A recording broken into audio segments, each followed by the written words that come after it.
Hi, thanks for being in this panel. And the theme of this panel session is digital currencies, economies, and labor platforms. And we're glad to have two presentations here in this session.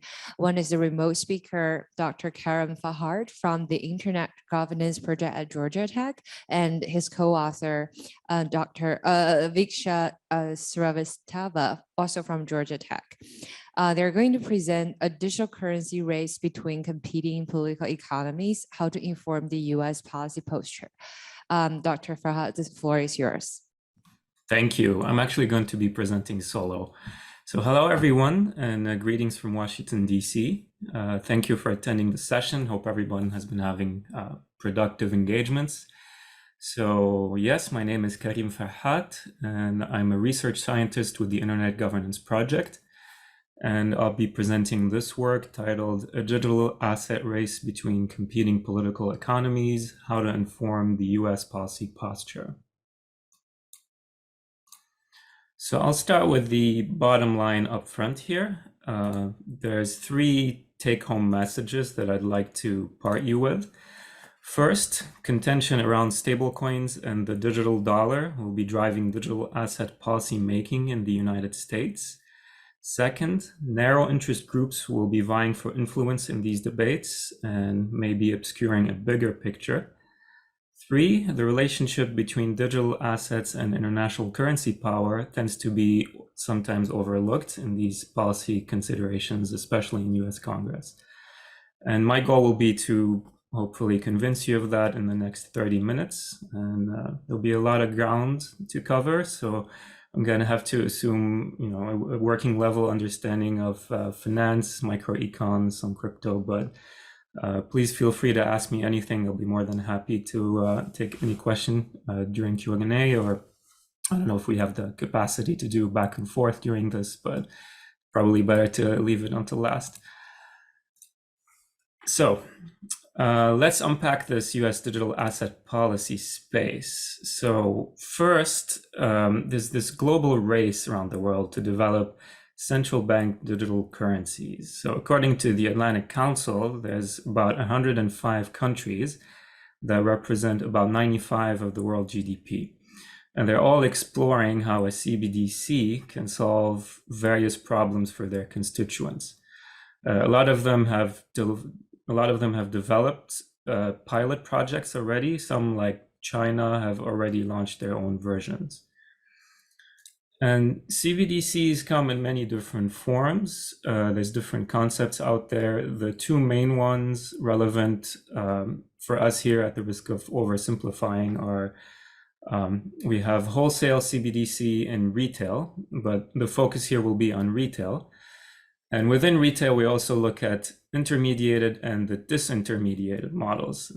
That's a bit of a mouthful, but I'll start by saying that CBDCs are generally speaking, they're the equivalent of cash. So they're the digital equivalent of cash. The way they run is the central bank is issuing this M0 money, it's called. So it would be a direct liability of the central bank, as opposed to the way banks are issuing depositors loans. For instance, they would be issuing M2 money, and depositors' money in banks would be considered M2 money. All CBDCs fulfill typically the standard role of money. So there will be a stable store of value, there will be a unit of account, and a medium of exchange. Now, there's also stable coins that are out there, and I'm sure many of you have heard of those. So they're digital assets that are pegged one-to-one to fiat currency. They're usually backed by short-term bonds and cash deposits, and they're usually considered to be this bridge between legacy finance and the new crypto world. So there's many questions fueling the policy debates in the space, and they all revolve around CBDCs and the stablecoin question. So the first big question in the US, at least, and I'm cognizant that this is an international audience, my focus is mostly on the US. So the big question in the US right now is, should Congress authorize the Federal Reserve to develop a digital dollar? And if so, what form should it take? There's many different questions being considered right now. Should the Federal Reserve be issuing direct Fed accounts to consumers? Should a CBDC be interest-bearing? It could have positive interest or negative interest in some cases. That's been proposed as price control mechanisms. Should the wallets be capped at a certain dollar amount to not crowd out bank deposits, etc.? And then the second question is, okay, what does a viable regulatory framework for stablecoins look like?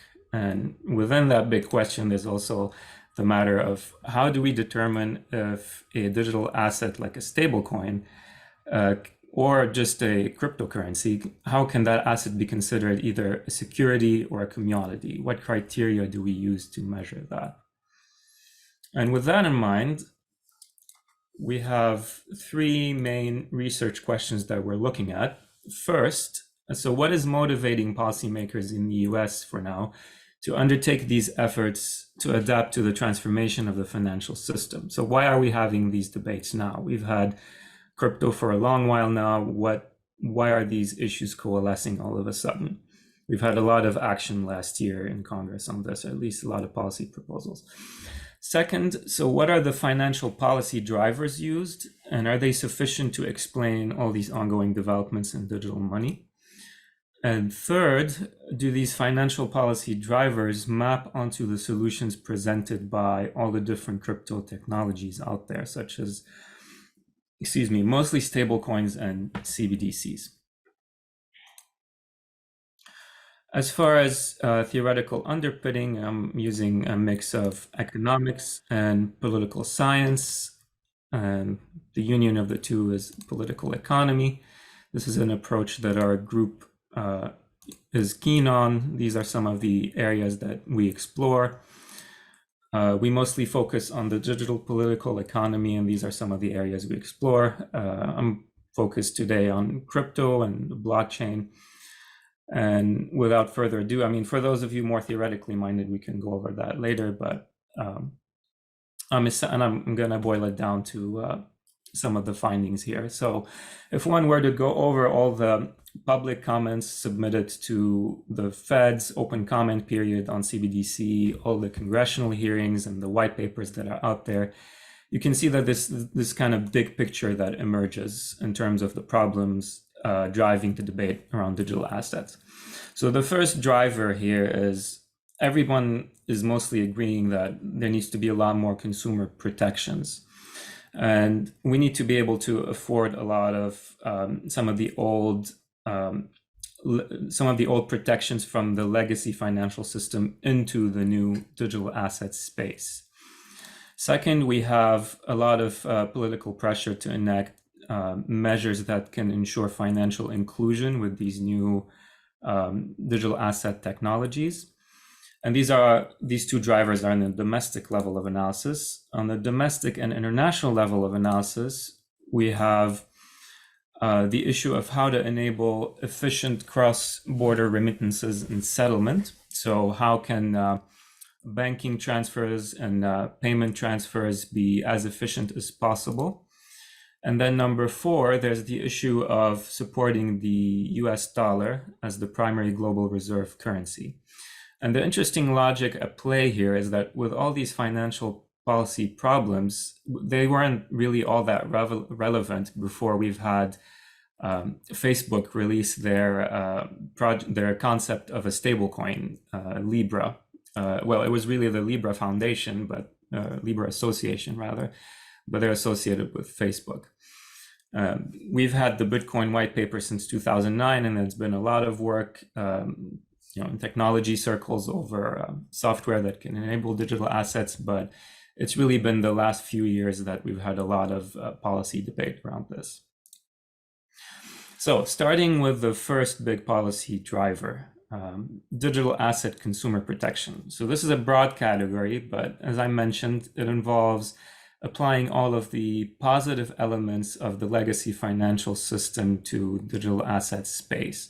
So that basically means how can we have no glaring conflicts of interest How can we protect from Sam Bankman-Fried types of fraud here? And this is, I should say, the point where we have the most political consensus among stakeholders. And the problem right now for why we maybe don't have an actual functioning regulatory framework has to do with this overlap between these US government agencies on the right here. So all these agencies are kind of vying and positioning for control in this space.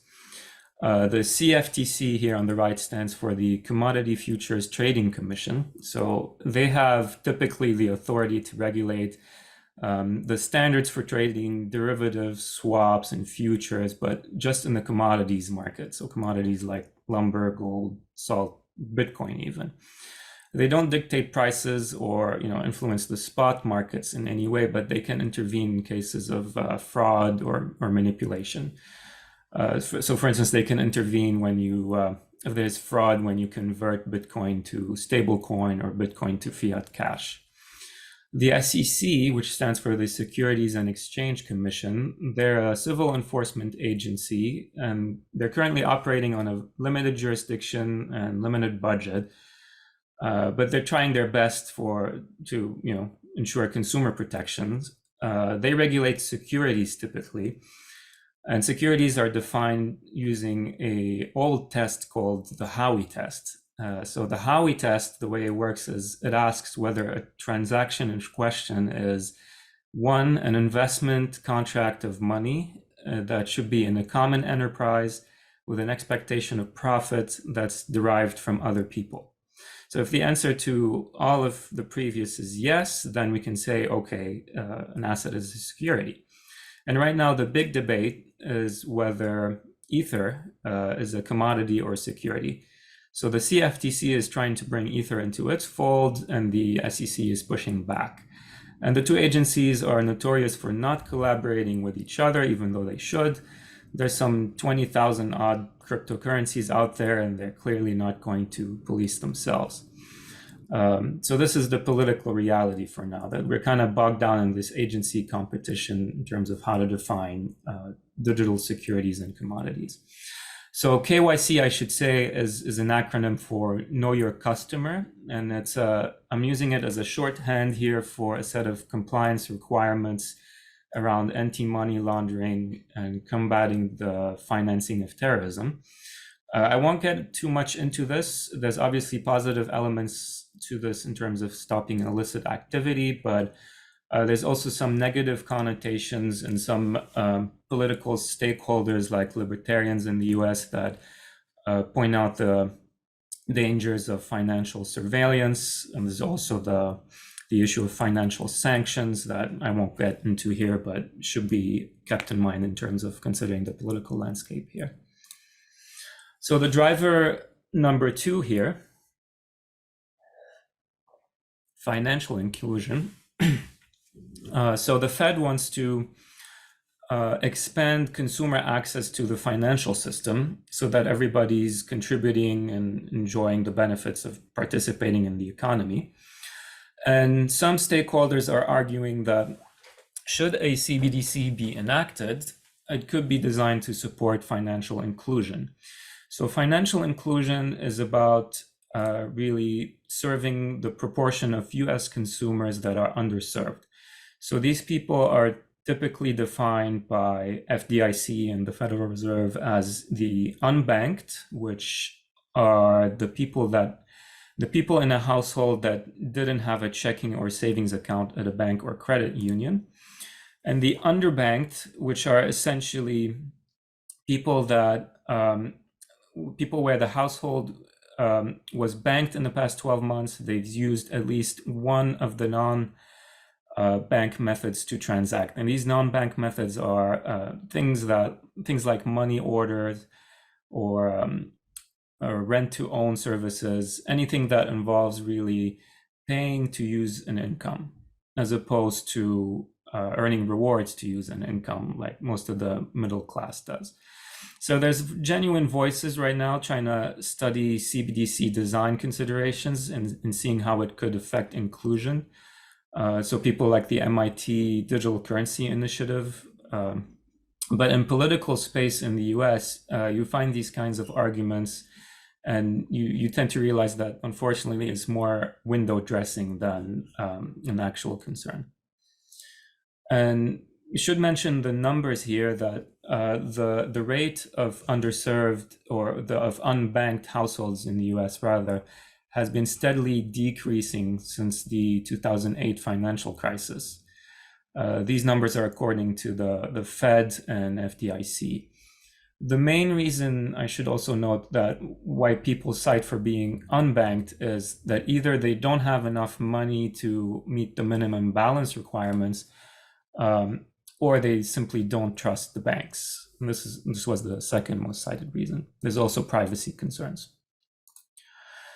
So moving on to driver number 3, we have the efficiency of cross-border remittances and settlements. So to give you a sense of the magnitude here, so the global cross-border payment market will reach around 156 trillion in 2022.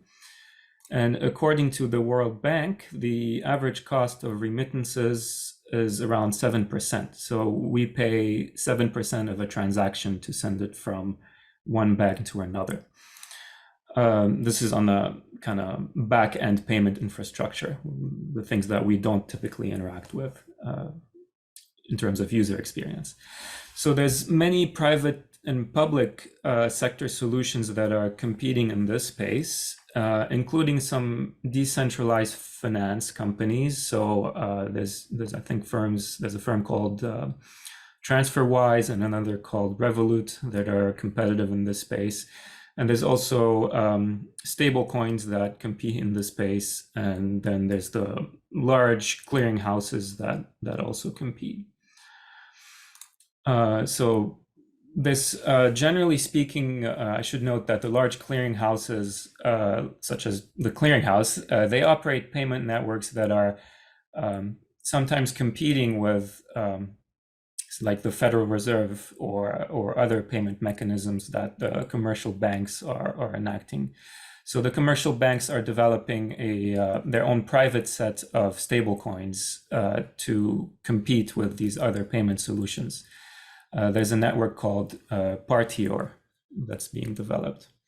So the more important aspect and often neglected aspect of cross-border settlement is that the attractiveness of these clearing systems has a direct impact on currency power and has geopolitical ramifications. Typically, the clearing systems have bottlenecks, and they work a lot on trying to relieve those, but there's this ongoing competition right now between the Chinese system, which is called the CIPS, the Cross-Border Interbank Payment System, and a global private sector solution called CHIPS, which is another acronym. But they clear and settle around $1.8 trillion, and they're the largest domestic and international payment provider in the world. I should note BIS right now, the Bank for International Settlement, their research arm is really exploring how CBDCs can improve cross-border payment solutions. Moving on to driver number 4. So the most problematic financial driver here is how to support the dollar as the primary global reserve currency. So without going too much into macroeconomics, it's kind of important to note the relation between alternative payment mechanisms like stablecoins and fiat currencies in general can be one of weak substitution. So if a country doesn't have a strong fiat currency, it's typically more likely that cryptocurrency will serve as this imperfect substitute. And that will be as a hedge against the depreciation suffered by the main currency as a result of this externality imposed by a foreign currency like the dollar. That's what a lot of developing nations suffer due to dollarization. So Kong and Meyer here, they conclude that an early launch of a CBDC can benefit countries with non-dominant currencies. So can afford a sort of first mover advantage. So this is kind of relevant for countries like China, who race to develop their own CBDC, the ECNY.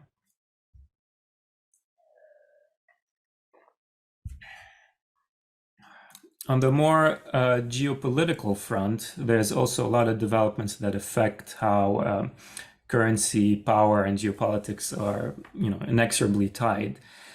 So recently, there was the hint that Saudi Arabia might be joining the BRICS, and this will be addressed at their 2023 summit. But the real concern here is whether Saudi Arabia will be pricing oil contracts using the yuan.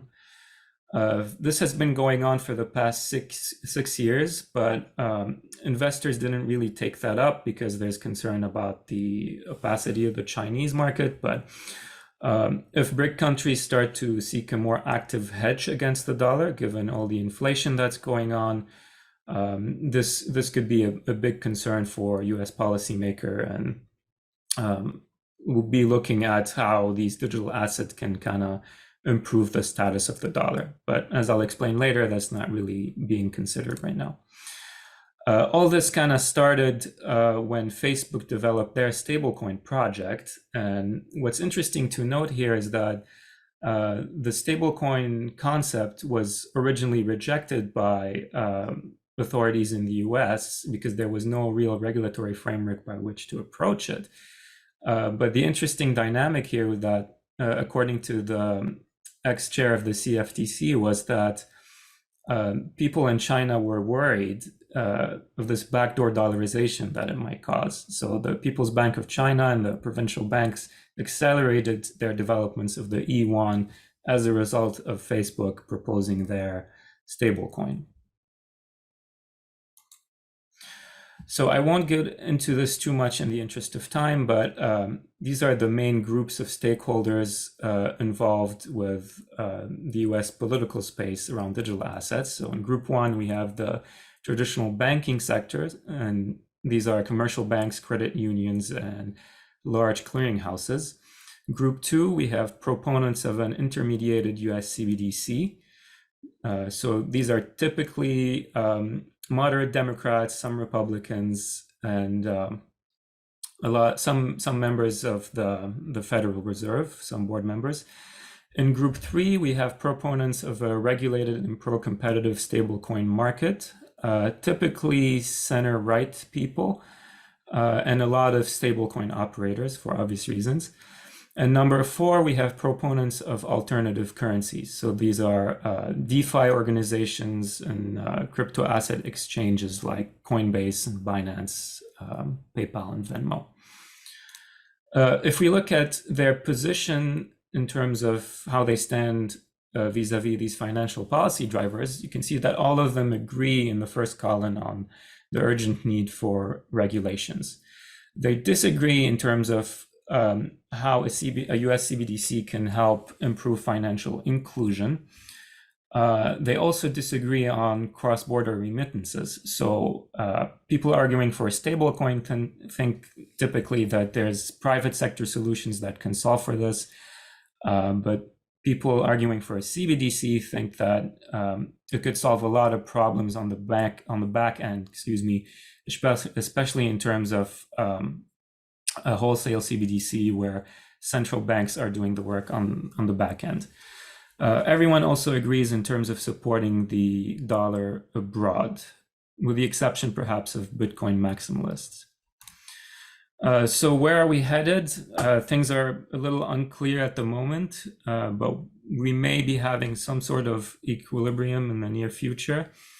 As I mentioned, there's only agreement over consumer protection and supporting the US dollar. And I'll move on here in the interest of time. So all of the policy proposals basically boil down to two narratives. We have first, people in the center and right of center say that we should combine private sector innovation with regulatory oversight of stablecoins and digital assets. And then people on the center left think that we should develop a retail and intermediated CBDC that provides a bridge between legacy and new payment services. And they argue that stablecoin environment and the CBDC environment can actually coexist.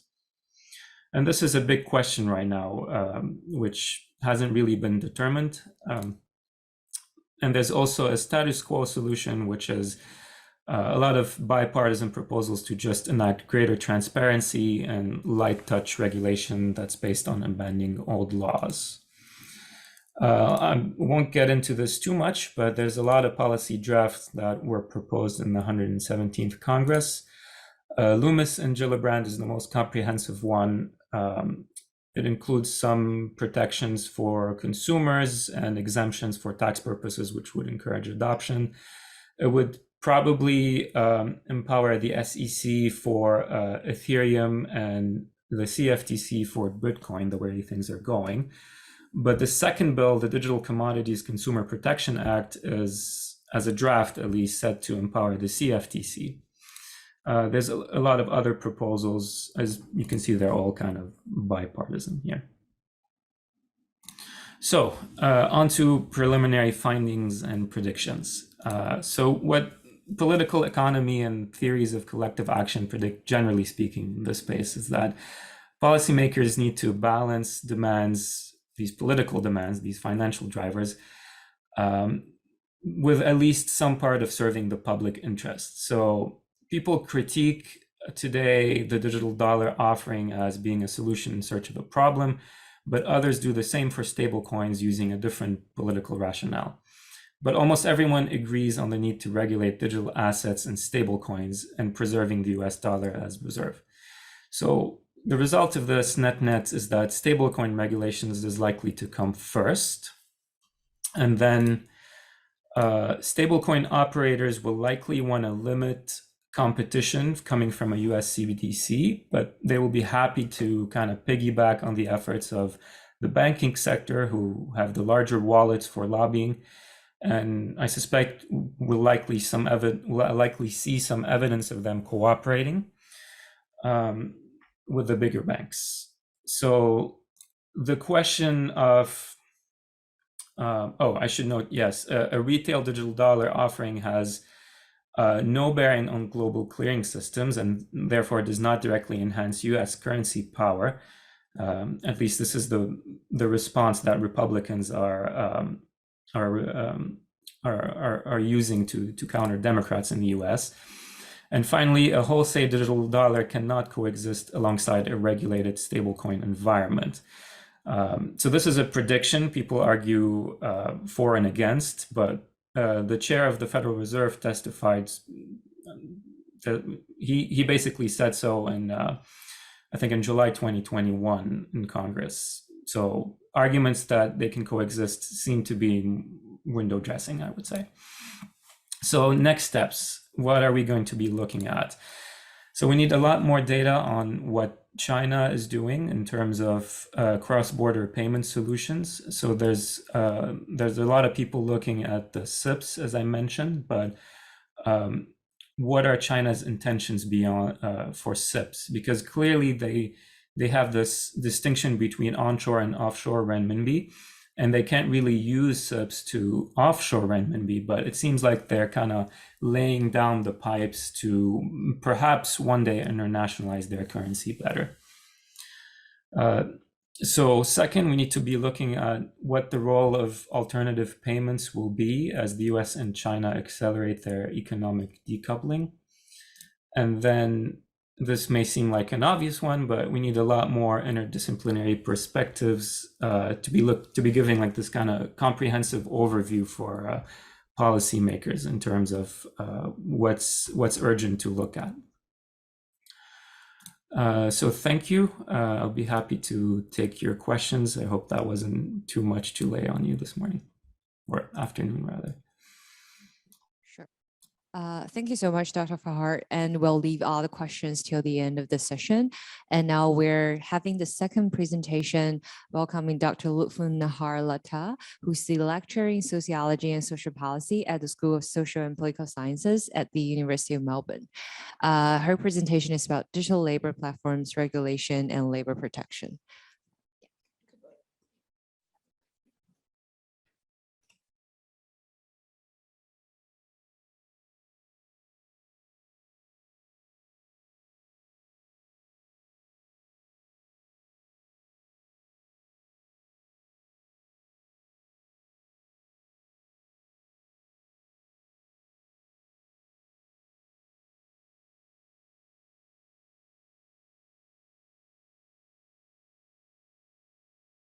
Thank you for coming to my presentation.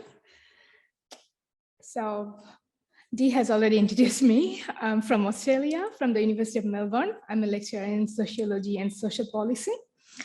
And my research is on gig economy. So I'm going to talk a little bit about digital labor platforms, especially a gig economy, and then the conditions of the workers in the gig economy and kind of existing regulations and what's happening around the world based on some of my review of literature. And this is a kind of work in progress paper. So I'm happy to take your comments, suggestions later. So digital labor platforms, especially the gig economy, it has many names: sharing economy, on-demand economy, but more or less, this economy has positioned itself as a globalizing opportunity creator for entrepreneurs across borders. Digital intermediary platforms like Uber fuel the capitalist narrative that hard work and perseverance will achieve a net positive outcome.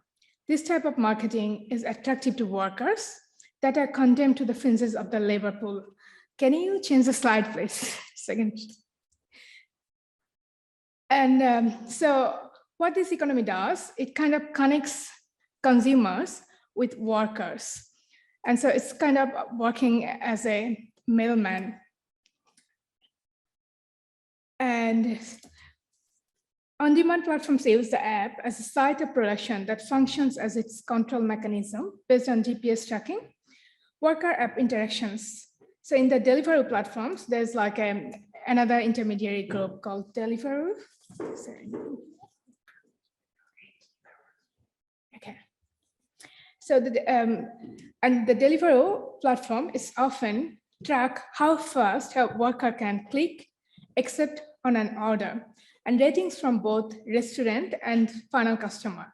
And based on that, workers often get work or their profile might be blocked. So this combined with financial incentives to work high, volume, and popular areas functions as a form of soft control. Further, performance metrics are automated and workers could face deletion of their account if they do not kind of click enough tasks. So that's a challenge for workers. But then in both Uber and Deliveroo platforms, food delivery couriers, many workers are really not techno-savvy, so they do not really have much knowledge how algorithm operates behind the scene and what they need to do. And so that's a challenge for workers, but there are like other challenges. So one of the challenges that we often see in the gig economy research is like all these contractors or workers are kind of silo, they work on their own, so they don't have a community or they cannot be, initially they were not really united, so they didn't really bargain for their payment and stuff. But over the years, like last 2 years, we have seen from our research that workers are kind of getting united. They're utilizing different strategies to get more paid from all these different tech apps like Uber and Deliveroo, Menulog, they're different delivery platforms. And so like in the UK, the Deliveroo riders, they kind of fought about their wage, and they said like they need to have at least minimum wage in 2019, and that has changed. But again, last year, December, from the news report, we came to know like there were like still Deliveroo riders are protesting in the UK because they are not really happy with the payment. With the rising living cost, the amount of money they earn from their work is not enough. So not only in the UK, it has happened in Australia, but not that amount of resistance that we see in other parts of the world. But there were like a court case where a delivery rider's wife recently won the case because the delivery rider died while delivering food in Sydney. And so that's the first case in Australia where the delivery rider's wife actually won the case, and he became the kind of, the court decides like his wife should get paid because he died while he was working, delivering. But that hasn't changed the law. And there comes things like what needs to be changed and what's in the laws. And there are like protests kind of in other parts of the world, like this is from Turin, so a worker died. There are also in Hong Kong, there are like workers died, and then the fellow delivery riders are protesting against work insecurity and getting like secured payment as well as insurance. So because these gig workers, they are often work as independent contractors. They don't have really any kind of insurance policy, work insurance policy. That's the other workers, those who have a kind of permanent contract, or those who are known as employees often enjoy. So that's a challenge for this kind of workers. So from my kind of preliminary review, what I have found in different country contexts, especially Australia, European Union, and UK context. In Australia, the federal government has an act called Fair Work Act 2009. But the problem with that act kind of determines that the delivery riders or other workers, those who are workers, they should get at least the minimum wages, as well as they could work at least 36 hours. They have a kind of rights to ask for their pay slip. But the problem with that act is like, it again has a clause where it says like, there should be a kind of contract between employee and employers, and the employers has to kind of decide that the person who is working for them is like employee, which is not the case in different digital platforms. So that's a challenge for the Australian government to kind of establish that Fair Work Act in the digital platforms. And then there's another act in Australia, which is like work health and safety laws. So this law is kind of not entitled to not only like employees, anyone who is working, they can have benefits if they have some sort of injury while working in the company. But there's also another issue with this law where there's like a clause that they has to work, and then the person for whom they're working, they have to admit that that person is their employee. So when these different gig workers are kind of known as independent workers, they do not really enjoy these laws, and they do not really get the benefits of these laws. And Australia has a couple of states, 6 states. So one of the states is Victoria. So the Victorian government, they have taken some initiative recently. And so they are kind of trying to promote fair work and fair pay strategy. And so now they're circulating kind of recommendations that these different digital labor platforms, they need to work with the workers so that the workers have bargaining power to decide how much they would earn. There should be like some sort of understandable way that how algorithm operates, so that workers understand how it operates behind the scene, behind the app. And also they're working towards like, so that workers have some sort of rights to join unions, and they could use unions to get their payment properly. In the UK context, there were also court cases by Uber drivers. And so the court actually said that they should be treated, the gig workers should be treated as employee. And so that's a good step towards protecting workers' rights in this sector. And the European Union has done a great job by kind of drafting some laws that to ensure all these gig workers' rights, but they have said like they would kind of make it law by 2025. So still some years to see what's going to happen.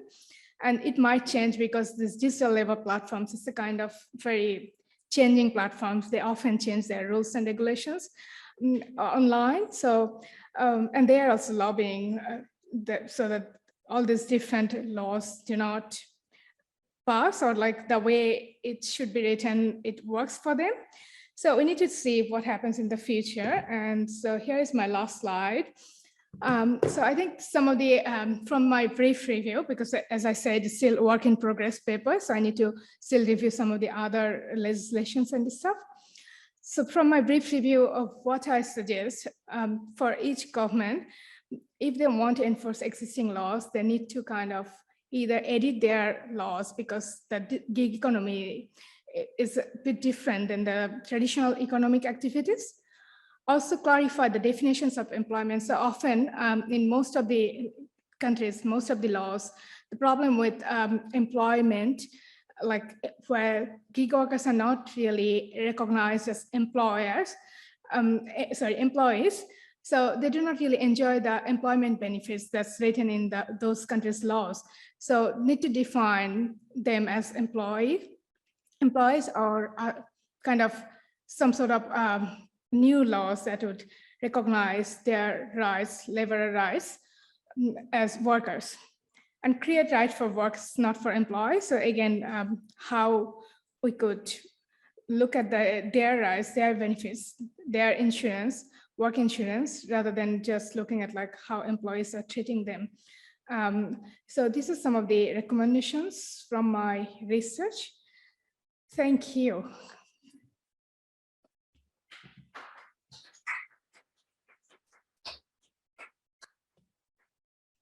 Thank you very much.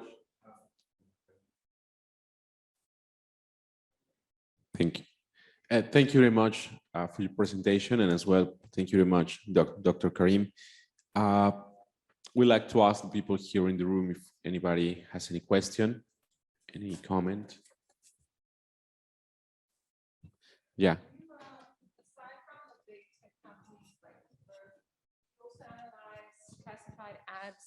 Sorry, do you also analyze classified ads websites like Gumtree or OLX, Craigslist, which is where a lot of gig workers find work? Thank you. That's a good question. So I haven't really reviewed Airtasker or Gumtree, that kind of websites. So I kind of focus more on food delivery platforms and transport platforms. So, but that's a good point. I'll think about that. Thank you. Any other question from the audience? Sure. 1 second. Karim Farhat, is this? Yes. Your analysis of CBDCs and their development, or not development, to what extent do you think the recent turmoil in the cryptocurrency investment field with exchanges, FTX, et cetera, still more to come, by the way, is likely to, from your US perspective, to basically be bring a lot of things to a shuddering halt, if not also more draconian regulation to sort out the mess that there is at the moment before it might start up again with a kind of clean sheet of bill of health. Do you think there is something in that or not? Absolutely. Thank you for that question. Yeah, like I noted, a lot of the cryptocurrency mess that's going on right now is really just motivating political stakeholders to enact more consumer protections generally. And that seems to be the one point of agreement among all stakeholders. And I do think you're right that we will be starting with a clean sheet, so to speak, with new regulations from the ground up. There's a lot of pressure to enact this because of the geopolitical dimension of currency power, but also domestically. There's a lot of financial policy objectives that need to be hit, so to speak. I hope that answers your question.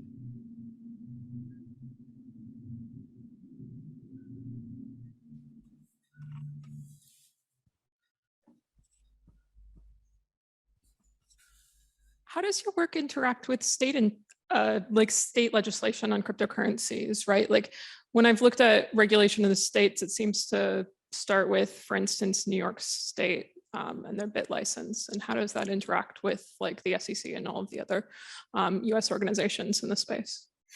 So typically at the state level, we're looking at the Federal Reserves of the state. And the interesting development there is that there's a bit of I saw one bill that was aiming to promote greater transparency among the Federal Reserves, and I think the takeaway there is that there's these internal political dynamics going on, and it's not always clear what's going on for the U.S. legislator, and they'd like to know more. Usually in the US, we look at, if it's financial fiscal policy, we're looking at a federal level, and it's less of a state level issue.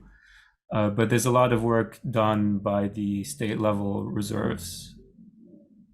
I hope that answers your question. I don't know, Vagisha, if you'd like to add anything to that. No, I think you've covered it. But with respect to states also, I think it's mostly that it's driven by the political parties and they converge at the federal level. So whatever they do tend to decide would come up there. And we are obviously looking at the state level feds to, factor that into the research. Sorry. Is that there? Yes. Just following up on my previous question in the light of what's been said subsequently. If we are, US in particular, is going to move to more what might call a coordinated, well, that's my question really. Will it be coordinated? The thing that sticks out in the US regulatory landscape is that you have about 5 or 6, maybe 7 different regulators at the federal level, never mind about locally. There's SEC, there's CFTC, there's FDIC, there's banking regulators, all of whom have come out with different statements about the regulatory status of various, let's just say, digital assets in the wider definition. If we're going to go forward to a more regulated, from the consumer protection point of view, landscape, is there a mechanism for coordinating and coming up with one coordinated consumer digital asset regulated body? I don't know if you know what's going on in the UK. The Law Commission currently has 2 consultations going on, one on digital assets and one on decentralized autonomous organizations, which I and a number of people are putting quite a lot of input to.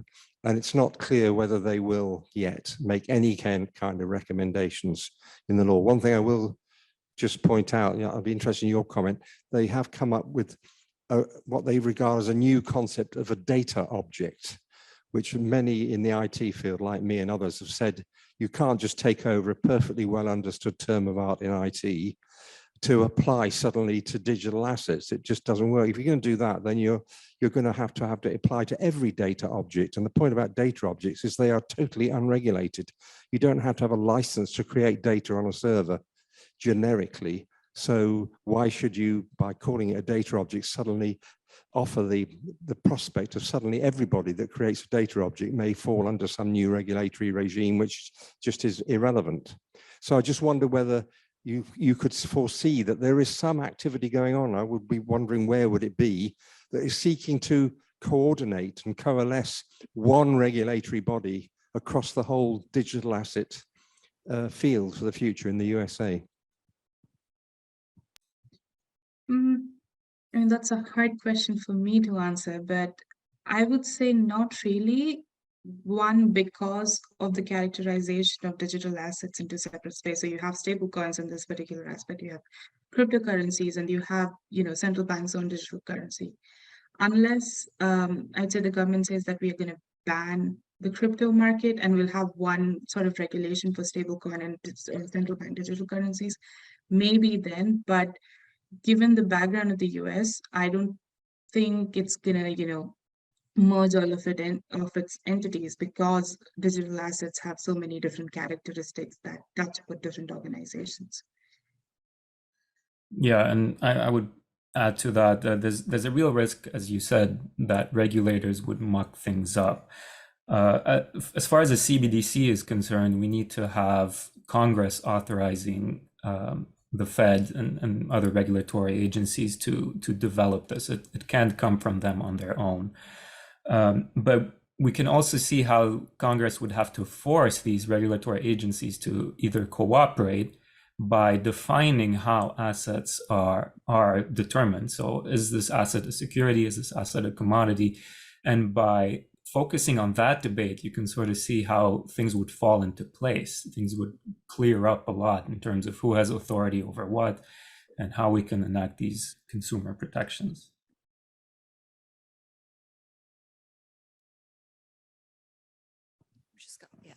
Sorry, so my question is for Lupton. So can you elaborate more on your last point? Like why, like what do you mean by treating them as workers, not employees? Can you elaborate on the differentiations? Yeah, like your last point on the slides, like well, that was like more like to kind of look after their benefits rather than the employers, not so it's employees. like a conceptual levels. Yeah. Sure, no worries. Well, is there any other one? No. Well, thank you very much to our speakers. This has been a very, very interesting presentation. Thank you both of the presenters. And we go now to close this panel. Of course, again, thank you very much for coming and for being here this day. It's been a pleasure to host you. Thank you. Thank you very much, everyone.